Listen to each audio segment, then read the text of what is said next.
ప్రియ దేవుని బిడ్డలారా, ప్రభువైన యేసుక్రీస్తు నామంలో మీకందరికీ ప్రత్యేక వందనాలు.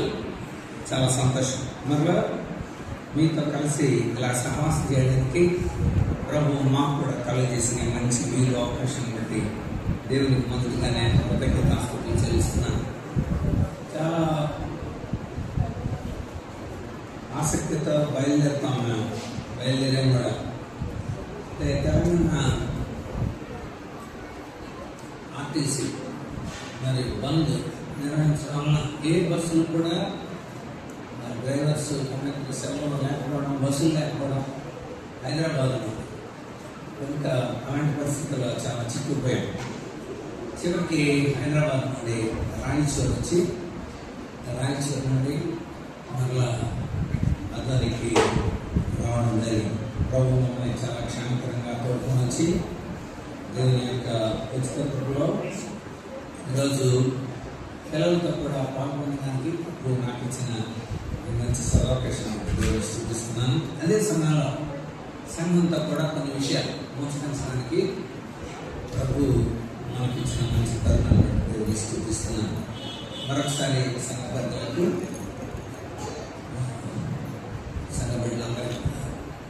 చూపిస్తున్నాం. అందరికి వందనాలండి. Thank you. ఒక చిన్న అంశాన్ని, మనకందరికీ తెలిసిన అంశాన్ని ఒక మాట ఈ సందర్భంగా చదువుతాను.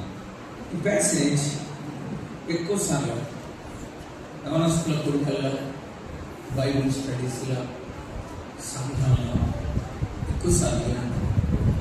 అయితే మనము ఒక పరిశోధనాత్మకమైన విధానంలో ఈ యొక్క ప్యాసేజ్ని కొద్దిగా మనం ధ్యానం చేద్దాం.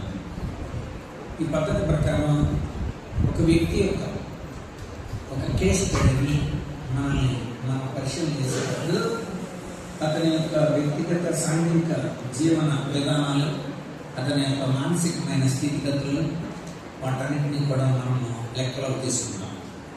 అందుచేత ఈ కేసు స్టడీని మనం చూద్దాము. ఇక్కడ ఉన్న ఒక అంశం మాత్రమే పరిశోధనలో తీసుకున్నాం. మార్క్స్ వార్త 10వ అధ్యాయం.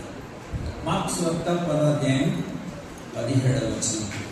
ఆయన బయలుదేరి మార్గంలో పోచుండగా ఒకడు పరిగెత్తుకొని వచ్చి ఆయన ఎదుట మోకాళ్ళని, సద్వాలు కూడా నిత్య జీవనకు వారసున్నందుకు నేనేమి చేయగలని ఆయనను అడిగి, అందుకేసు నన్ను సత్పురుషుడిని నేను చెబుతున్నావు, దేవుడు ఒక్కడే కానీ మరి ఎవడనో సత్పురుషుడు కాడు. నరహత్య చేయవద్దు, వ్యభిచరింపవద్దు, దొంగిలవద్దు, అబద్ధ సాక్ష్యం పలకవద్దు, మోసపుచ్చవద్దు, నీ తల్లిదండ్రులను సన్మానింపని ఆజ్ఞలు నీకు తెలియదు కదా అని అతనితో చెప్పాను. అందుకు అతడు, బోధకుడా, బాల్యం నుండి ఇవన్నీ అనుసరించుతూనే ఉంటుంది అని చెప్పాను. యేసు అతనిని చూచి అతనిని ప్రేమించి, నీకు ఒకటి కొద్దుగా ఉన్నది, నీవు వెళ్ళి నీకు కలిగినవన్నీ అమ్మి వేదకి పరలోకమందు నీకు ధనం కలదు, నీవు వచ్చి నన్ను వెంబడించమని చెప్పాను. అతడు మిగుల ఆస్తి గలవాడు కనుక ఆ మాటకు ముఖం చిన్నగుచ్చుకుని దుఃఖపడచ్చు వెళ్ళిపోయాడు. చిన్న ప్రార్థన చేస్తాను. పరిశుద్ధులైన తండ్రి, ఈ నవంబర్ వందనాలు. మేమంతా నీ బిడ్డలుగా, నీ జనాంగంగా, నీ సొంతైన ప్రజలుగా, నీ పేరు పెట్టబడిన వారుగా మాకు ఇచ్చిన ఈ గొప్ప ఈ యొక్క సహవాస అనుభవాన్ని బట్టి వందనాలు. ఈ వీలు అవకాశాన్ని బట్టి వందనాలు. ప్రభా, మనమందరం ఒక కుటుంబంగా తండ్రి నీ లేఖనాన్ని ధ్యానించడానికి మాకు కలగజేసిన తండ్రి ఈ యొక్క కృపను బట్టి వందనాలు. తండ్రి మీరు మా అందరితో మాట్లాడండి. నిలబడిన దాసులు మట్టి ఉండే బలహీనమైన స్వరం కలిగిన వాడే, అయినా మీరు మాతో మాట్లాడగలిగిన దేవుడు ఉన్నాం. అందరూ ఈ బలహీనమైన ఘటాలలో బలాన్ని ఉంచగలిగిన వాడు ప్రభా, ఈ మంటి ఘటాలలో మహిమైశ్వర్యాన్ని నింపగలిగిన వాడు నీవే. మీరే మా అందరితో మాట్లాడండి. ఏ మాటలు మా హృదయాలకు అవసరమో, శిలువబడిన క్రీస్తుని తప్ప మన దేన్ని ప్రకటింపకున్నట్లుగా మీరే నీ అగ్ని చేత కాల్చి నీ వాక్య దర్శనాన్ని గ్రహించండి. మీరే మాట్లాడండి. యేసే నామమున వీడి ప్రార్థిస్తున్నాము తండ్రి, ఆమేన్. చదవబడిన లేఖన భాగం మార్కు రాశాడు. మార్కే కాదు, మత్తయి, లూకా కూడా రాశారు. మత్తయి, మార్కు, లూకా సువార్తల్ని సినాప్టిక్ గాస్పెల్స్ అంటారు, సమరూప సువార్తలు. ఒక అంశం మత్తయిలో ఉండొచ్చు, మార్కులో ఉండొచ్చు, లూకాలో కూడా ఉండొచ్చు. వీళ్ళు ముగ్గురు రాసిన తర్వాత 20 సంవత్సరాలకి యోహాను రాశాడు. ఆటోపిక్ గాస్పెల్ అది.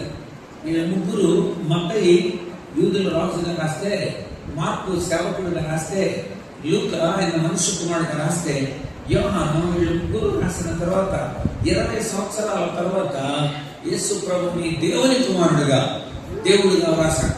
కనుక ఈ యొక్క 4 సువార్తల యొక్క వివరణాత్మక విషయాన్ని మనం ఆలోచిస్తే ఈ చిన్ని సందర్భంలో మనము ఈ 3 సువార్తల్లో నుండి ఈ విషయాన్ని మనం తెలుసుకున్నాం. ఒక సంఘటన జరిగింది యేసు ప్రభు శరీరధారిగా ఉన్న సమయంలో. ఈ సంఘటన మన జీవితాలకు కూడా చాలా అవసరం. మనం కూడా మరి నిత్య జీవార్థమై బ్రతకాలని అనుకుంటాం, పరలోక రాజ్య సంబంధులుగా ఉండాలని కోరుకుంటాం. దేవుణ్ణి ఒక గురువుగా ఎదురుపెట్టుకొని దేవుని యొక్క మార్గదర్శకత్వంలో నడవాలని మనం కూడా కోరుకుంటాం. అలా కోరుకున్న మన జీవితాలు ఎలా ఉండాలి? ఇక్కడ ఈ సంవత్సరం థీమ్ ఏమిచ్చారంటే వాక్యం యొక్క శక్తి ఎంత గొప్పదే ఆ విషయాన్ని ఇక్కడ ఒక వ్యక్తి జరుగుతున్నా ఒక వ్యక్తికి ఈ విషయాన్ని మనం అన్వయించి మాట్లాడుతున్నాం. 17వ వచనం, ఆయన బయలుదేరి మార్గమున పోచుండగా ఒక్కడు పరిగెత్తుకొని వచ్చాడు అని ఉంది. ఒక్కడు పరిగెత్తుకుని వచ్చాడంట. ఆ ఒక్కడెవడో అనేది ముందు మనం ఆలోచిద్దాం. ఎందుకంటే యేసు ప్రభు దగ్గరికి పరిగెత్తుకొని వచ్చాడు, మోకాళ్ళు పెట్టాడు అని రాబడింది. అతడు ఎవడు, ఆ ఒక్కడు ఎవరో ముందు మనం చూద్దాం. ఎందుకంటే అతని లక్షణాలు, అతని గుణాలు, అతని వ్యక్తిత్వాన్ని గురించి ముందు మనం చూడాలి. ఆ తర్వాత అతడు పరిగెత్తుకొని ఎందుకు వచ్చాడో చూడాలి. అతడు మోకాళ్ళు పెట్టిన విషయాన్ని మనం ఆలోచించాలి. అతనిలో జరిగిన ఆ యొక్క శిష్యత్వపు ప్రేరణ ఏంటో, కారణాలు ఏంటో కూడా మనం అనాలిసిస్ చేయాలి. ఎందుకు మోకాళ్ళు పెట్టాడు? మనం కూడా చాలా మంది వస్తారు చర్చిలోకి, వాళ్ళు కూడా మోకాళ్ళు పెట్టి ప్రార్థనలు చేస్తుంటారు. ఎందుకు మోకాళ్ళు పెట్టినాడు? పరీక్షల గురించి పాస్ అవ్వాలని పెట్టారా? లేకపోతే దేవుడిని ఎక్కగాలని పెట్టారా? తమకున్న సమస్యలు పోవాలని పెట్టారా? లేకపోతే దేవుడు అలా మోకాళ్ళు పెట్టి ప్రార్థన చేయమన్నాడు కనుక అలా మోకాళ్ళు పెట్టి ప్రార్థన చేస్తున్నారా? ఎనాలైజింగ్ ఎక్స్పోజిటరీ మెథడాలజీలో ఈ రీసెర్చ్ మనం చేయాలి. ఆయన బయలుదేరి వెళ్తుండగా ఒక్కడు పరిగెత్తుకొని వచ్చాడు ఆనంది. ఆ ఒక్కడు గురించి ముందు మనం మత్తయి సువార్తలో చూద్దాం. మత్తయి సువార్త ఒకసారి చూద్దాం. మత్తయి సువార్తలో, మార్కు సువార్తలో, లూకా సువార్తలో కూడా ఇతని గురించి రాయబడింది. 19వ అధ్యాయం చూడండి. 19వ అధ్యాయం మత్తయి సువార్త 19వ అధ్యాయంలో 22వ వచనంలో, అయితే ఆ యవనుడు మిగుల ఆస్తి గలవాడు అని రాబడింది. యవనుడు అని రాబడింది. ఈ పరిగెత్తుకొని వచ్చిన వాడు లేక యేసు ప్రభు దగ్గర మోకాళ్ళు పెట్టిన వాడు మొట్టమొదటి అతని గురించి మత్తయి రాసుకుంటాడు. అతడు ఒక యవనస్తుడు. రైట్, ఈ క్యారెక్టర్ మనం గుర్తు తీసుకుందాం. ముందు యవనుడు అన్నది రైట్. రెండవది లూకా సువార్తలోకి రండి. లూకా సువార్త 18వ అధ్యాయం 18వ వచనం. అంటే మత్తయిలో, మార్కులో, లూకాలో కూడా ఈ సంఘటన రాబడింది. ఈ 3 సువార్తల గుండా ముందు అతని యొక్క వ్యక్తిత్వ వికాసాన్ని మనం చూద్దాం. 18వ అధ్యాయం 18వ వచనం, ఒక అధికారి ఆయనను చూచి సర్వోన్నతుడా, నిత్య జీవనకు వారసునకు నేనేం చేయాలి అని ఆయన అడిగారు. ఒకటి, ఆ వచ్చిన వాడు యవనస్తుడు. రెండవది, ఆ వచ్చిన వాడు ఒక అధికారి. యవనస్తులు అలా పరిగెత్తుకొని వస్తారా? ఒక అధికారులు అలా పరిగెత్తుకొని వస్తారా? మనం తర్వాత ఎనలైజ్ చేద్దాం. అతనికి ఉన్న గుణాత్మకమైన విషయాలు ముందు రాద్దాం. ఒకటి, అతడు యవనస్తుడు. రెండవది, అతడు అధికారి. మూడవది, అక్కడే 23వ వచనం చూద్దాం. 18:23. అతడు లూకా సువార్త 18:23. అతడు మిక్కిలి ధనవంతుడు కనుక, ఇది 3వ లక్షణం. ధనవంతుడు, యవనస్తుడే అన్నాడు, ఒక అధికారి అన్నాడు. మూడవది, అతడు ధనవంతుడే అన్నాడు. Very good. అంతేకాదు 4వ లక్షణం. మార్కు సువార్తకు రండి. మార్కు సువార్తలో యేసు ప్రభుకి అతనికి మధ్య ఒక సంభాషణ జరిగింది. ఏమైనా సంభాషణ జరిగిందంటే, నీవు నన్ను సంతోషుడు, మంచివాడు అని అంటున్నావు. దేవుడు తప్ప ఇంకెవరు మంచివాడు కాదు కదా. ఆయన్ని ప్రేమించడమే కదా ప్రధానమైన ఉద్దేశం. నువ్వు ఆయన్ని ప్రేమిస్తున్నావా అని యేసు ప్రభు అంటే, ఆ యవనస్తుడు ఇలాగన్నాడు. ఏమన్నాడు చూద్దాం. చూడండి, అక్కడ 20వ వచనం. అందుకు అతడు బోధకుడా, మార్కు సువార్త 10:20, బోధకుడా, బాల్యం నుండి ఇవన్నీ నేను అనుసరిస్తూనే ఉన్నాను అన్నది. ఇక్కడ మీరు గ్రీకులో చూస్తే అరామిక్ పదంలో బర్మిట్టెవా అనే పదం ఉంది అక్కడ. అంటే అర్థం బర్ అంటే కుమారుడు అని అర్థం. బర్మిట్టెవా అంటే అర్థం ఏంటంటే నేను ధర్మశాస్త్ర కుమారుణ్ణి.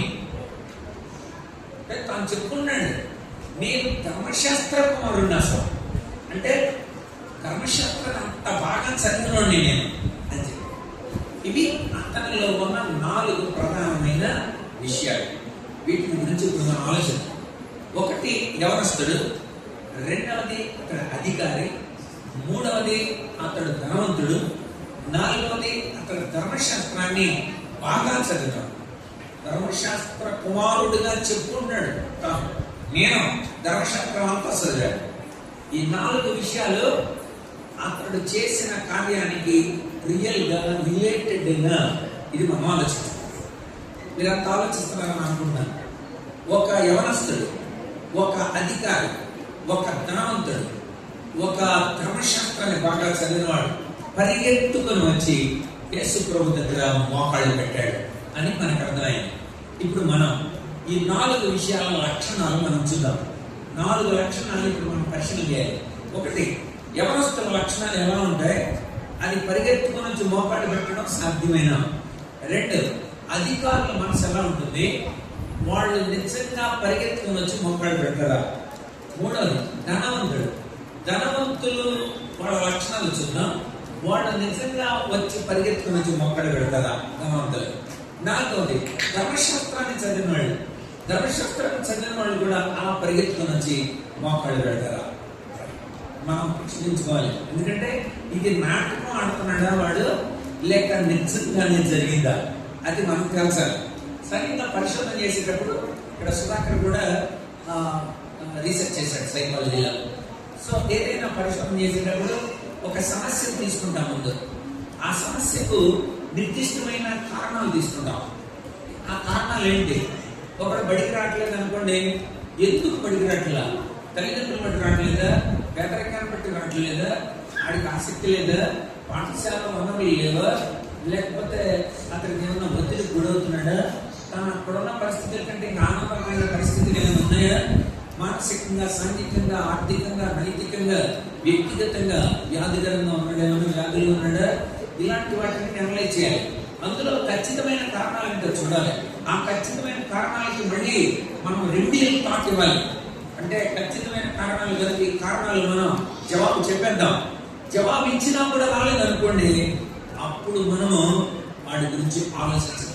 అప్పుడు వ్యవస్థలో తప్ప, ఉపాధ్యాయులు తప్ప అనేది మనం అనలైజ్ చేయాలి. ఇప్పుడు కూడా మనం చేద్దాం. ఇదంతా మనసు పెట్టి చాలా కొద్ది నిమిషాల్లో ఈ రీసెర్చ్ మనం క్లోజ్ చేద్దాం. నెంబర్ 1, మొట్టమొదటి అతడు యవనస్తులకు ఉండే 2 ప్రధానమైన లక్షణాలు చెప్తారు. అంటే చాలా లక్షణాలు మనకి యవనస్తులకు ఉంటాయి, కానీ యవనస్తులకు ఉండే 2 లక్షణాలు మనం చూద్దాం. యోహాను సువార్త 9వ అధ్యాయంలో ఒక గుడ్డివాడిని యేసు ప్రభు బాగు చేశాడు. బాగు చేసిన తర్వాత కొంతమంది వారలేనుడు, ఎక్కువ మంది ఉంటారులేండి, ఏదైనా మంచి జరిగితే కుళ్ళిపోతాడు అంటారు. ఈ వారలేనుడు ఎక్కువ మంది ఉంటారు. వాళ్ళు వచ్చి ఈ గుడ్డివాని యొక్క తల్లిదండ్రులతో మాట్లాడుతున్నారు. ఏమనంటే, నీ కుమారుడు బాగు చేసినోడు మంచోడు కాదు, ఆయన పాపి, ఆయన మంచోడు కాదని యేసు ప్రభు గురించి చెప్తున్నాడు. బాగు చేసిన యేసు ప్రభు పక్కూరికి వెళ్ళిపోయాడు. వీళ్ళు భయపడుతున్నారు ఆయన గురించి మాట్లాడడానికి. అందుకనే వాళ్ళు ఇలాగన్నారు. 20వ వచనం నుండి చూద్దాం. అందుకు వారి తల్లిదండ్రులు, యోహాను సువార్త 9:20, అందుకు వారి తల్లిదండ్రులు, వీడు మా కుమారుడుగా, వీడు గుడ్డివాడిగా పుట్టింది మేము ఎరుగుదాం. ఇప్పుడు వీడు ఎలాగో చూస్తున్నాడో కూడా మేము ఎరగము. ఎవడు వీడి కన్నులు తెరిచినా అది కూడా మేము ఎరగం. ఒకటే మాకు తెలుసు, వీడి వయసు వచ్చినాడు, వీడిని అడగండి, తన సంగతి తానే చెప్పుకుంటాడు. ఇది మొట్టమొదటి లక్షణం. యవనస్తుడుగా వస్తున్నాడు ఒక వ్యక్తి, యవనస్తుడిగా పరిగెత్తుకొని వచ్చాడు అని చదివాం మనం. యవనస్తుల ఉండే లక్షణాల్లో మొట్టమొదటి లక్షణం, తన సంగతి తానే చెప్పుకుంటాడు. అట్టి వాడు యవనస్తుడు. వాడు యవనస్తుడు అంటే వయసు వచ్చినాడు అని అడగండి, ఆడు చెప్తాడే అన్నారు. కానీ ఆడి దగ్గరికి వెళ్ళి అడిగారు, నేను బాగు చేసినాడు, మంచోడు కాదు, ఆయన పాపి అంటే వాడేం చెప్పాడు? ఆయన పాపి కాడు నేను ఎరగాను. ఒక్కటి మాత్రం నాకు తెలుసు, ఇది వరకు గుడ్డివాడిని ఇప్పుడు నేను చూస్తున్నాను చెప్పేశాడు. యవనస్తులు అంటే అంతే. ఇప్పుడు ఫీజు కట్టాలనుకోండి, నాన్న ఫీజు కట్టాలి అని నాన్నతో డైరెక్ట్ గా మాట్లాడగలిగాడంటే ఆడు యవనస్తుడు. అదే కనుక ఆడు చిన్నవాడు ఏమంటాడంటే, అమ్మా ఫీజు కట్టమని నాన్నతో చెప్పు అన్నాడు.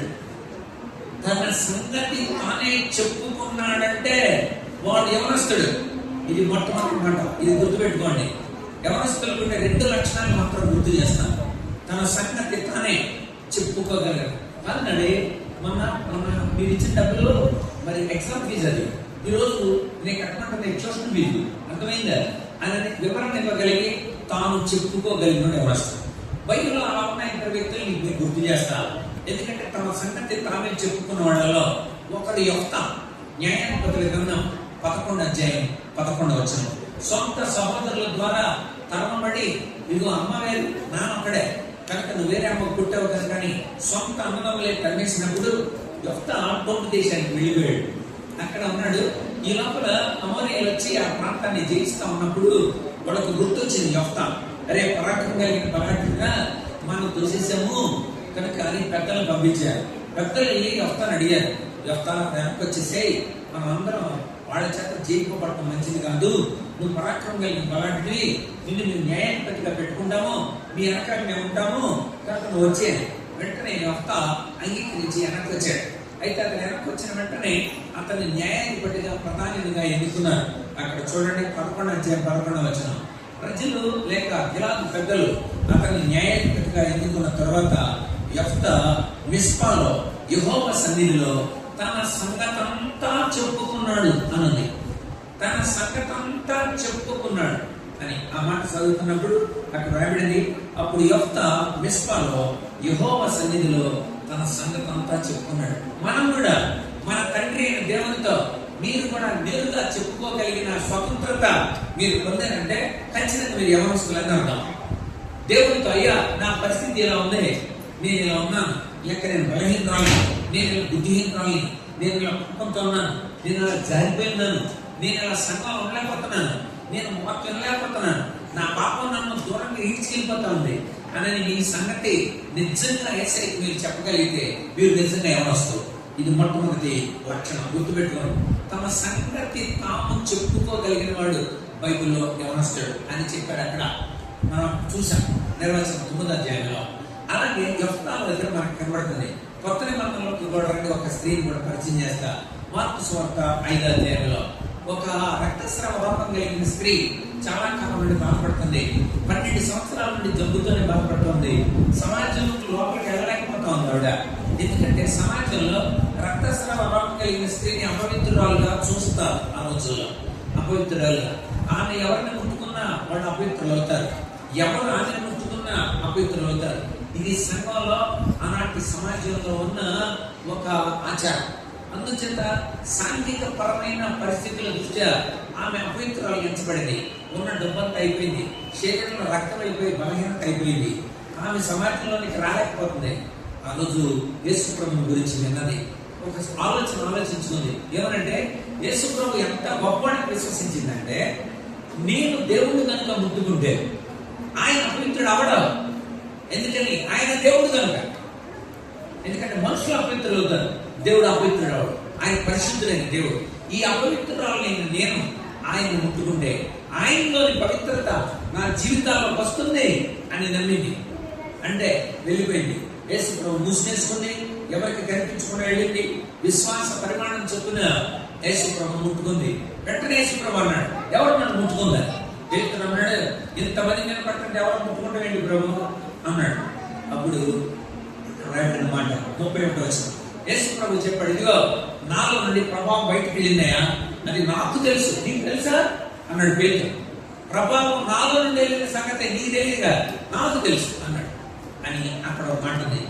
ఆయన ఆ కార్యం చేసిన ఆమెను కనుగొనవాలని ఆయన చుట్టూ చూశాడు.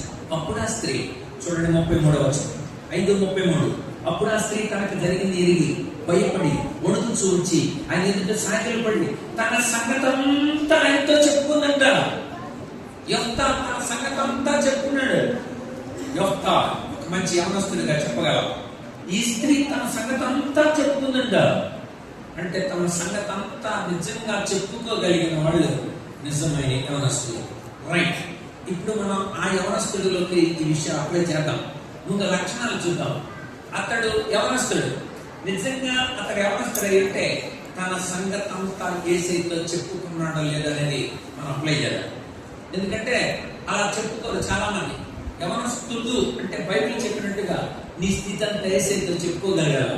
అయ్యా, నేను తొలివేయబడిన వాడిని, నా జీవితంలో ఉంది, కానీ నన్ను కనికరించి నా పెద్దల ద్వారా, నా ఇంట్లో ద్వారా తిరిగి నన్ను ఎందుకు చేశావు? సమూయేలు 2వ గ్రంథం 14వ అధ్యాయం 14వ వచనం చదివితే అక్కడ రాయబడింది. సమూయేలు 2వ గ్రంథం 14:14 మనం చనిపోదు కదా, నేలను ఒలికిన మీదట మరలా ఎత్తలేని నీటి వలె ఉన్నాం.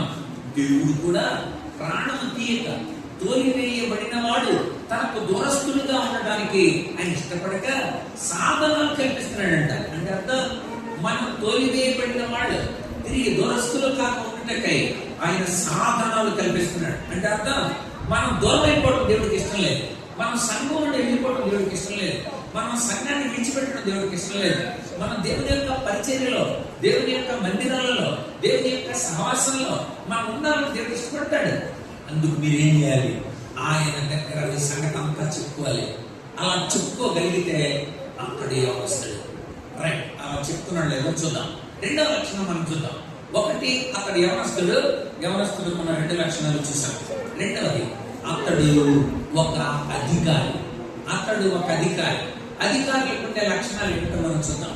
ఒకసారి యేసు ప్రభు దగ్గరికి ఒక అధికారి వచ్చాడు. ఆ అధికారి యేసు ప్రభు దగ్గరికి ఇలా అంటున్నాడు. ఏమనంటే మత్తయి సువార్త 8వ అధ్యాయం 9వ వచనం, నేను కూడా అధికారం నాకు లోబడిన వాడను, నా చేతి కింద సైనికులు ఉన్నారు.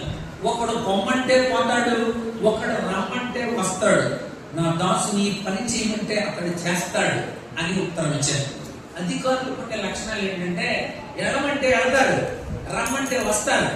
అలాంటి అధికారి యేసు ప్రభు దగ్గరికి స్వయంగా తానే వెళ్ళాడు. యేసు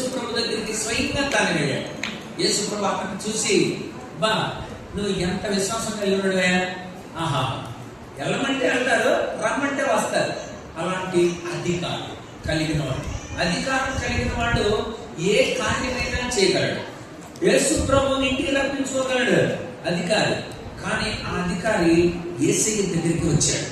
ఇప్పుడు యేసు ప్రభు అతను చూస్తున్నాడు. అతడు ఒక అధికారి అయి ఉన్నాడు. అతడు పరిగెత్తుకొని వచ్చాడు, పైగా మోకాళ్ళు పెట్టాడు.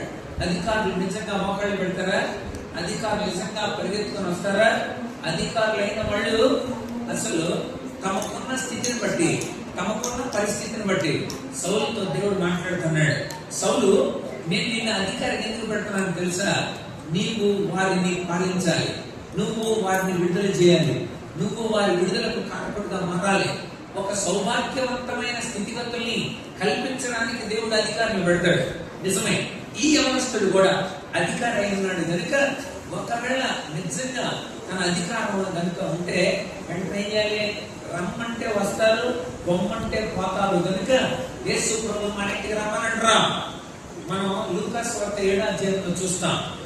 అక్కడ పరిచయుడైన సీమోను అనే ఒక వ్యక్తి ఉన్నాడు. అతడు యేసు ప్రభుని ఇంటికి భోజనాన్ని పిలిచాడు. ఎందుకంటే అక్కడ ఉన్న అధికారులు అంటే ఆ రోజుల్లో రబ్బీ లేక బోధకులుగా ఉన్నవారు. ఆ రోజుల్లో అధికారంగా ఉన్న వాళ్ళకి అలాంటి పవర్ ఉంటుంది. వాళ్ళు వెళ్ళి సమాజ మందిరం అందరికి చెప్పి అక్కడ ఉన్న వాళ్ళని ఒప్పించి తమ ఇళ్లకు తీసుకొని వెళ్ళగలరు వాళ్ళు. అలాంటి అధికారం కలిగిన వాడు పరిగెత్తుకొని వచ్చిందట. ఇది నిజమైన లక్షణమేనా? ప్రజల్ని వెళ్ళమంటే వెళ్ళడం, రమ్మంటే రావడం కలిగిన అధికారులు పరిగెత్తుకొని వచ్చి మోకాళ్ళు పెడతారా? నిజంగా అలా పెట్టినందుకు యేసు ప్రభు ఇక్కడ ఉన్నవాడు, నిజంగా నీ విశ్వాసం చాలా గొప్పదే. యేసు ప్రభు ఈ వ్యక్తితో అలా అన్నాడా లేదు మనం చూద్దాం. 3వ లక్షణం, 1 అతడు యవనస్తుడు, ఆ లక్షణాలు చూసాం. 2వది అతడు అధికారి ఉన్న లక్షణాలు చూసాం. 3వది అతడు ధనవంతుడు. ఆ ధనవంతుల గురించి యేసు ప్రభు అక్కడే చెప్పాడు. ఒకసారి అండి 3 సువార్తల్లో కూడా చూస్తాం. లూకా సువార్త ఒకసారి అండి. లూకా సువార్త మనం 18వ అధ్యాయంలో యేసు ప్రభు చెబుతూ ఇలా అన్నాడు. 24వ వచనం, యేసు అతనిని చూచి, ఆస్తి గల వారు దేవుని రాజ్యంలో ప్రవేశించడం ఎంతో దుర్లభం, ధనవంతుడు దేవుని రాజ్యంలో ప్రవేశించిందంటే సూది బెచ్చములో ఒంటె దూరుట సులభము అన్నాడు. ఒక ధనవంతుడు పరలోక రాజ్యంలో ప్రవేశించడయా, దానికంటే సూది బెచ్చములో ఒంటె దూరుట సులభము అన్నాడు. ఇది మనకి అక్కడున్న పరిస్థితుల దృష్ట్యా మాట్లాడే విషయం. అదేంటంటే సూది బెచ్చం అంటే మీరు కుట్టుకునే సూది కాదు, కుట్టుకునే సూదికునే బెచ్చం కాదు. అక్కడ యెరూషలేములో 12 గుమ్మాలు మనకు కనబడతాయి. యెరూషలేములో ప్రధాన యాత్రికులు ఇలా వచ్చి ఇక్కడ వరకు వచ్చి ఇలా తిరిగి ఇక్కడ ఉంటుంది ప్రధాన ద్వారం, ఇట్లో నుండి రావాలి. ఎంత దూరం రాలేక ఆ చుట్టూ తిరగలేక అక్కడ ఉన్న ప్రహరికి ఒక చిన్న రంధ్రం చేశారు. దానిని సూది బెజ్జం అంటారు. చిన్న రంధ్రము అని చెప్పడానికి ఇక్కడ అలంకారంగా సూది బెజ్జం, అంత చిన్న రంధ్రం అనమాట. అంత చిన్న రంధ్రం అంటే అందులో ఒక ఒంటె దూరగలదు. ఒంటె అంటే నిలబడిన ఒంటి కాదు, ఒంటిని పడుకోబెట్టి కాళ్ళు రెండుగా చాపి తలకాయ వంచి ఆ ఒంటెని అట్టేపుకు దూర్చగలిగినంత ద్వారం, రంధ్రం ఉంది ఆ మోడల్. అయితే ఒక ధనవంతుడు అక్కడికి వచ్చి ఏం చేశాడంటే ఒంటెను కూర్చోబెట్టాడు, కాళ్ళు చాపించాడు, తలకాయ అందులో నుండి చూపించాడు. ఆ ఒంటె రావడానికి ట్రై చేస్తా ఉంది. ఒంటె వస్తుంది కానీ ఒంటె మీద ఈ ధనవంతుడి యొక్క సంచులు చాలా ఉన్నాయి. అతడు వ్యాపారాలు చేస్తారు కనుక వజ్రాలు, ముత్యాలు, ఈ వ్యాపారానికి సంబంధించిన అనేకమైన వ్యాపార వస్తువులన్నీ ఒంటి మీద ఉన్నాయి. యేసు ప్రభు చూపించాడు. ఒంటె లోపలికి రాగలదు కానీ ఒంటి మీద ధనవంతుడు సామర్థ్యం ఉంది. అందుచేత అది తీసేస్తే ఒంటె లోపలికి వస్తుంది అన్నాడు. అంటే అర్థం, ధనవంతుడు తన ఆలోచనలు, ధనానికి సంబంధించిన ఆలోచనలు తీసేస్తే ఆడు పరలోక రాజ్యానికి చేరగలడు. ఆ ధనానికి సంబంధించిన ఆలోచన ఉన్నంత వరకు వాడు పరలోక రాజ్యానికి చేరలేడు అనేసి చెప్పాడు. అది అర్థం, మీకు క్లారిటీ వచ్చి ఉండాలి. ఒంటె లోపలికి వస్తుంది కానీ ఒంటి మీద ఉన్న సంచుల్ని బట్టి లోపలికి రాలేకపోతా ఉంది. అది కారణం. అందుచేత ఒక ధనవంతుడు పరలోక రాజ్యంలో ప్రవేశించాలంటే ధనానికి సంబంధించిన ఆలోచనలకి తీసేసుకోవాలి.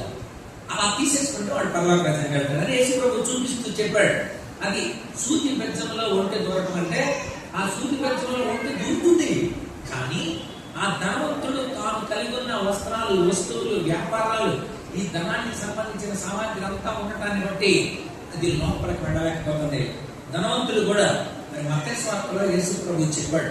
ఏమని చెప్పాడు చూడండి, అక్కడ రాయబడినమాట 6వ అధ్యాయంలో యేసు ప్రభు చేస్తూ 20 వచనం 6:20 పరలోకమందు మీ కొరకు ధనం కూర్చుకోండి, అచ్చటి చిప్పెట్టైనా తుప్పైనా తినివేయదు, దొంగలు కన్నం వేసి దొంగలు.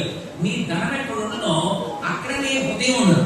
నీ ధనం ఎక్కడ ఉంటుందో నీ మనసు కూడా అక్కడ ఉంటుంది. అందుచేత ధనవంతుడి మనసు అంతా ధనం మీద ఉంటుంది, దేవుడి మీద ఉన్నదప్పుడు. అందుచేత వాడు ప్రవేశించలేదు కదా. అంతే. మీకు బెస్ట్ ఎగ్జాంపుల్ జక్కయ్య చెప్పుకోవాలి. మనం యేసు ప్రభుని చూడాలనుకున్నాడు. జక్కయ్య అనుకున్నాడు, చూడలేకపోయాడు. పొట్టితనము, అతను చేసిన పనికిమాలిన పనులు బట్టి ప్రజలు చూడలేకపోలేదు. అందుకే చెట్టు ఎక్కాడు. చెట్టు ఎక్కి యేసుని చూడాలనుకున్నాడు. యేసు ప్రభు జక్కయ్య దగ్గరికి వచ్చాడు.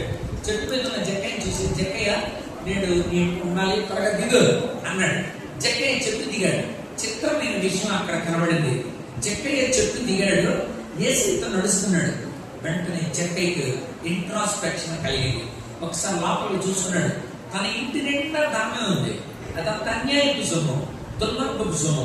అసలు కంటే ఎక్కువ తీసేసుకొని ఈ వడ్డీలు ఇలాంటి పనికిమాలి అన్నిటిని పెట్టి ప్రజల దగ్గర ఉన్న సొంతాన్ని కూడా అధికంగా వసూలు చేసినాడు. ఆ డబ్బంతా కళ్ళ ముందు కనపడుతోంది. ఇప్పుడు జక్కయ్య పరలోక రాజ్యం చేరాలంటే దాని అంతటిని తీసేసుకోవాలి.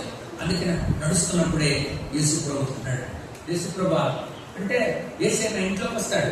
ఈ పనికిమాలిన డబ్బంతా కనబడదు యేసయ్యకి.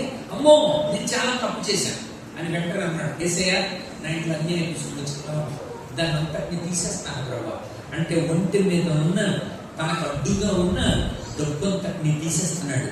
ఆ అన్యాయపు సొమ్మంతటిని తీసేస్తున్నాడు.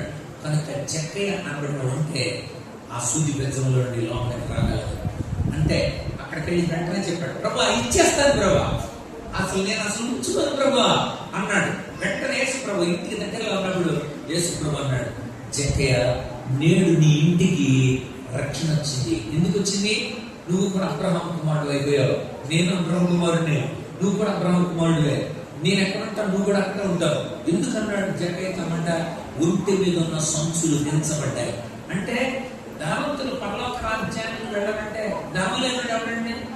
ప్రతి వాళ్ళు ధనం ఉండదు, కానీ ధనం మీద మనసు ఉంటే, ధనంతోనే నువ్వు ప్రాకులాడుతుంటే నువ్వు పరలోక రాజ్యానికి వెళ్ళలేవు.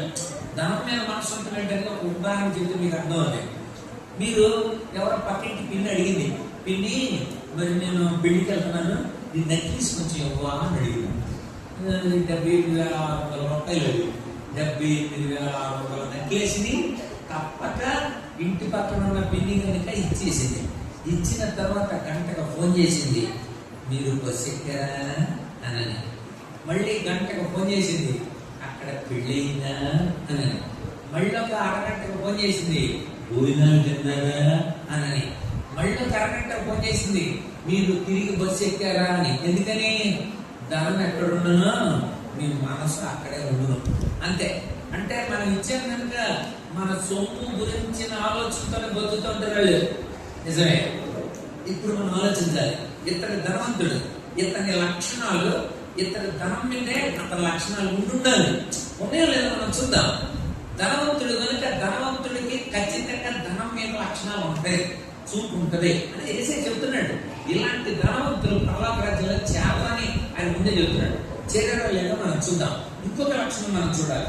చూడండి సార్, ఎఫెసీయులకు రాసిన పత్రిక, లేక తిమోతికి రాసిన మొదటి పత్రిక 6వ అధ్యాయం చూద్దాం. తిమోతికి రాసిన మొదటి పత్రిక 6వ అధ్యాయంలో పౌలు తిమోతికి రాసుకుని చెప్పాడు ధనవంతుల గురించి. ఏమని? 8వ వచనం, 8 లేక 9, ధనవంతులకు అపేక్షించి వారు శోధనలోను, ఉరిలోను, అవివేక యుక్తములు, హానికరములైన అనేక దురాశల్లోనూ పడుదురు. ఈ ధనాన్ని ఆశిస్తూ బతికుతుంటే ఎవడైనా సరే వాడు శోధనకు గురవుతాడు, ఊరిలోకి చేర్చబడతాడు, అవివేకయుక్తం హానికరములైన దురాశల్లో పడిపోతాడు. అట్టి మనుషుల్ని నష్టంలో, నాశనంలో ముంచిపడతాడు. నష్టంలో, నాశనాన్ని ముంచేస్తాయి. ఈ డబ్బు అనేది అధికంగా ఉంటాయి. మనం కూడా తగినంత అడగాలి. అవసరానికి మించి ఐశ్వర్యం ఇస్తే మనిషి కన్ను నిన్ను కానోడేమో. కడుపుకు చాలినంత కబళమీయకుంటే మనిషి నీతి నియమం పాటించడేమో. మనిషికి అవసరాన్ని మించి దేవుడు డబ్బిస్తే కళ్ళు కనపడవు. కొంతమందికి కళ్ళు మూతపడిపోతాయి అనమాట. పక్కళ్ళ కనపడరు, మందిరం కనపడదు, సేవకులు కనపడరు, సొంతలు కనపడరు. కళ్ళకి పొరలు కమ్మి, కళ్ళకి క్రమంకి దేవుడిని కూడా చూడలేనంత భ్రష్టులుగా మారిపోతారు ధనం ఎక్కువ పెరిగితే. ఒకవేళ ధనమే లేకపోతే మళ్ళీ దేవుడి కూడా ఏడుస్తారు. దేవుడు చూసారమ్మా, మొత్తం తీసుకుపోయాడమ్మా, కరోనాలోనే పోయిందమ్మా, ఆయన పోయి బతుకులాగా అయినాయమ్మా, మా ఓటు ఎలా చేశాడమ్మా, ఇలాగని చాలా మంది ధనం పోయాక ధనం లేకపోతే దేవుడి మీద కూడా ఏడుస్తారు. అందుకనే తగ్గినంత మనం కోరుకోవాల్సిన ప్రభావ ఎంత ఉండాలో అంతే ఈయన అంత సంతృప్తి. ఇక్కడ అదే చెప్పాడు.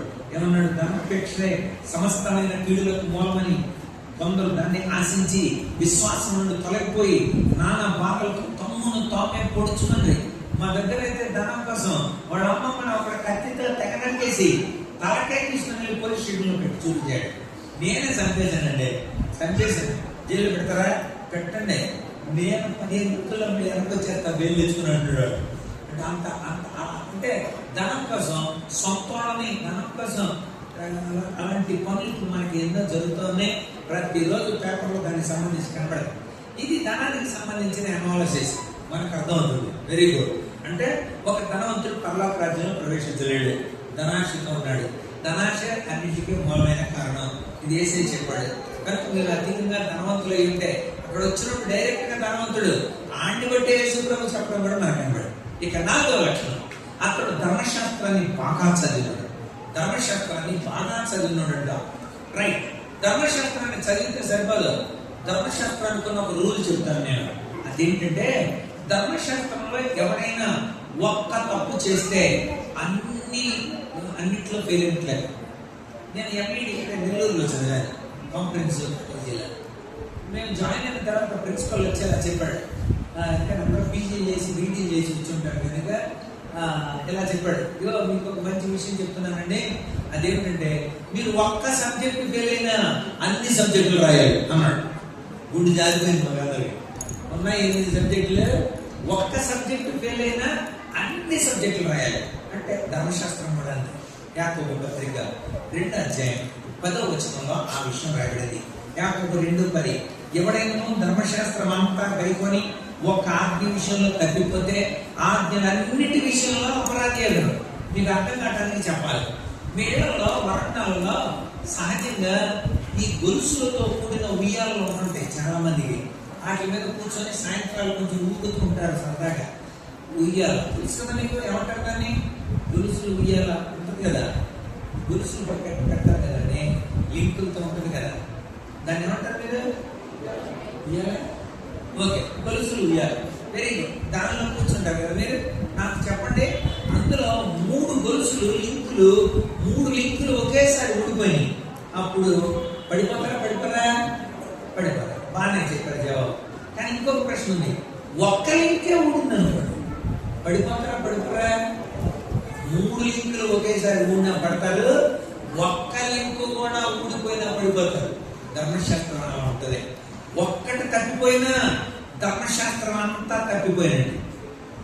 ఇంకొక విషయాన్ని నేను మీకు గుర్తు చేయాలి.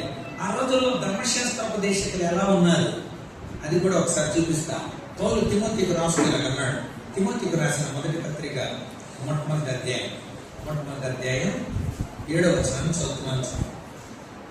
కొందరు వీటిని మానుకుని పవిత్ర హృదయం లేదు, మనస్సాక్షి లేదు, నిష్కపటమైన విశ్వాసంతో కలిగే ప్రేమ లేదు, ఏమీ కూడా లేకుండా తాము చెప్పు వాటినైనాను నిశ్చయమైనట్టు రూఢిగా పలుకు వాటినైనా గ్రహింపకపోయినాను. అంటే మేము చదివేశాం, మేము బయలు చదివేశామండి అని చెప్తుంటారు. చాలా సంవత్సరాల నుండి చర్చల్లో ఉన్నామండి, నాకు బైబిల్ అంతా తెలుసండి అంటుంటారు కొంతమంది. ఇలాంటి వాళ్ళ గురించి వేసే చెప్తున్నమాట. వాళ్ళు పలికే మాటలో తమ జీవితానికి గ్రహింపకపోయినప్పటికీ కూడా శాస్త్రోపదేశంలో ఉండుకొని నిష్ప్రయోజనమైన ముచ్చట్లకు తిరుగుతున్నారంట. ఇలాంటి ధర్మశాస్త్రోపదేశకులు ఉన్న రోజుల్లో యేసు ప్రభు చెప్తున్నాడు, ఇదిగో నువ్వు ధర్మశాస్త్రాన్ని పాటిస్తున్నావా, ఆజ్ఞను పాటిస్తున్నావా అని అడిగాడు. వెంటనే చెప్పాడు, నేను పర్మిట్టవా, నేను ధర్మశాస్త్ర కుమారుణ్ణి అన్నాడు. యేసు ప్రభు ఎరిగి అడిగాడు, ధర్మశాస్త్రం ఒక్కటి తప్పిపోయినట్టే ధర్మశాస్త్రాన్ని పాటించకుండా ఉంటున్న వారు ఉన్నారు ఆ రోజుల్లో. ఇవి 4 లక్షణాలు. ఈ 4 లక్షణాలు ఇప్పుడు ఆ యవనస్తుడికి అప్లై చేద్దాం. మొట్టమొదటి, అతను యవనస్తుడు. నిజంగా యవనస్తుడైతే తన సంగతి చెప్పుకోవాలి. అంతేకాదు, యవనస్తులు కూడా ఇంకొక లక్షణం చెప్పలేదు నేను. ఇంకొక 2వ లక్షణం ఏంటంటే, ఎబ్రీ పత్రిక 5వ అధ్యాయం 14వ వచనంలో యవనస్తులు కూడా ఇంకో 2వ లక్షణం కూడా గుర్తు చేసుకోవాలి. అక్కడ ఏమవుతుందంటే, వయస్సు వచ్చిన వారు అభ్యాసం వచ్చాక మేలు కీడులను వివేచించడానికి సాధకం చేయబడిన జ్ఞానేంద్రియాలు ఉంటాయి. అంటే వయసు వచ్చిన వాళ్ళకి, యవనస్తులకి ఏది తప్పో ఏది ఒప్పో తెలుస్తుందంట. అది కదా, ఏది నవలకూడదో ఏది నవలాలి, ఏ మాటలు మాట్లాడకూడదో ఏ మాటలు మాట్లాడాలి, ఏవి చూడాలి ఏవి చూడకూడదు, ఏవి పాడకూడదో ఎలాంటివి పాడాలి, ఏవి చెవుల్లో ఇయర్ ఫోన్స్ లో పెట్టుకొని వినకూడదో ఏవి వినాలి, ఇవన్నీ తెలుసు. దిస్ ఈజ్ డిస్క్రిమినేషన్ అండి. విచక్షణతో కూడిన అభ్యాసం ఉంటుంది మనకి, విచక్షణ ఉంటుంది మనకి. సో ఆ విచక్షణ ఉన్నవాడే అనవసరం తెలుస్తుందా? తమతో పాటు ఫ్రెండ్షిప్ ఉన్న వాళ్ళు ఎలా ఉన్నారు, అలా వాళ్ళకి గ్రహిస్తున్నారు. అంటే యవనస్తులు అంటే వివేచనతో కూడిన అభ్యాసంతో కూడిన అవయవాలు ఉంటాయి కదా, ఏదన్నా చేయగలరు. ఎందుకంటే రాజకీయ నాయకులు యవనస్తులు ఎందుకు పెట్టుకుంటారు అంటే వాళ్ళు ఎక్కువసేపు ఉండగలరు, ఎక్కువసేపు నినాదాలు చేయగలరు, తమ శక్తిని అంతటిని కూడా వాళ్ళు పోరాడగలరు, అలా అర్పించగలరు. అలాంటి యవన శక్తి కనుక తన సంగతంతా తానే చెప్పుకునేవాడు యవనస్తుడు. రెండోది, మేలుని కీడుని వివేచించగలిగిన అవయవాలు కలిగినాడు యవనస్తుడు. రైట్, యవనస్తు లక్షణాలు చూసినప్పుడు అప్లై చేద్దాం. ఇప్పుడు 4 విషయాలు చూసాం మనం. అతడు యవనస్తుడు, అతడు మేలు కీడు తెలుసాడికి, తన సంగతి తానే చెప్పుకోగలిగినాడు కదా. ఇప్పుడు యేసు ప్రభు దగ్గరకు వచ్చాడు, పరిగెత్తుకొని వచ్చాడు. యవనస్తులు పరిగెత్తుకొని వచ్చాడంటే ఆశ్చర్యమే. యవనస్తులు కార్యాలు పరిగెత్తుకొని వస్తారు కానీ మోకాళ్ళు పెట్టరు.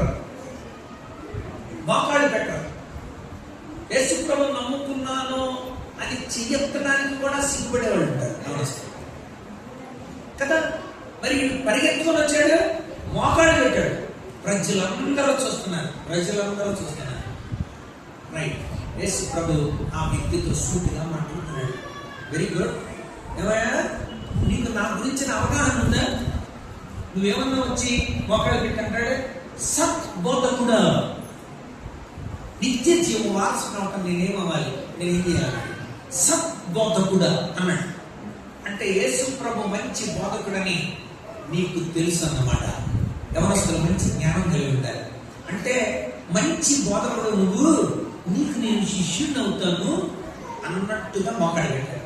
కొంతమంది అంటే చర్చికి శిష్యులు అవుతున్నట్టుగా బైబిలు, పెన్ను, నోట్స్ అన్నీ తెలుసుకుంటారు, బ్రహ్మాండంగా రాసుకుంటారు యవనస్తులు. బట్ డ్యూయల్గా ఉంటున్నారు, రెండు రకాలుగా ఉంటారు. అంటే ఏంటి, ఇటు బైబిల్లో అన్ని రాసుకుంటున్నట్టుంటారు, వాళ్ళ వ్యక్తిగత జీవితాల్లో దేవుని ఎరగనట్టుంటారు. ఈ యవనస్తులు అలాంటి వాడు కదా నాకు తేలిపద్దుడు. ఎందుకంటే పరిగెత్తుకొని వచ్చి మోకాళ్ళు పెడితే అక్కడ ఉన్న జనాంగం అంతా అబ్బబ్బబ్బా ఏమి శిష్యుడు రా. నిజంగా శిష్యుడు ఎలా ఉంటాడంటే, నేను చాణక్యుని నీతి శాస్త్రం చదివాను. అందులో చాణక్యుడు అంటే కౌటిల్యుడు నీతి శాస్త్రం ఎలా చెప్పాడు, గురువశానువర్తి శిష్య. గురువు యొక్క వశంలోకి వెళ్ళిపోతాడంట. అయ్యా నువ్వేం చెప్పాయా, అది నేను చేస్తాను అంటాడంట. అలాంటి శిష్యుడు. మరి అలాంటప్పుడు పరిగెత్తుకొని వచ్చి మోకాళ్ళు పెట్టాడు. సరే, పరిగెత్తుకొని వచ్చి మోకాళ్ళు పెట్టినట్టుంది. చివరి ఎలా ఉంది ఒకసారి మళ్ళీ మార్క్స్ యొక్క 10వ అధ్యాయంలో అక్కడ చివరిలో ఒక మాట రాసింది.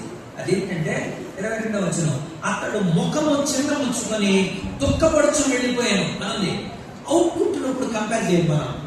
ఇన్పుట్ పరిగెత్తుకొని వచ్చి మోకాళ్ళు పెట్టాడు. ఒకసారి చూడండి, లోపలికి వచ్చేటప్పుడు అభ్యసనంలో పరిగెత్తుకొని వచ్చి మోకాళ్ళు పెట్టాడు. మందిరాల్లో పరిగెత్తుకొని వచ్చి మోకాళ్ళు పెట్టి, పరిగెత్తుకొని వచ్చి నోట్స్ రాసుకొని, పరిగెత్తుకొని వచ్చి ముందు కూర్చొని, పరిగెత్తుకొని వచ్చి మాటలు పాడి, పరిగెత్తుకొని వచ్చి అబ్బా నేను యేసు ప్రభు యొక్క శిష్యుడిని అన్నట్టు, సద్బోధకుడా యేసయ్య నువ్వు ఎంత మంచి బోధకుడునైనా మాకు చెప్పునైనా అన్నట్టు, దాన్ని సండే స్కూల్ భాషలో సుందర్ సింగ్ అన్న భాషలో అయితే బిల్డప్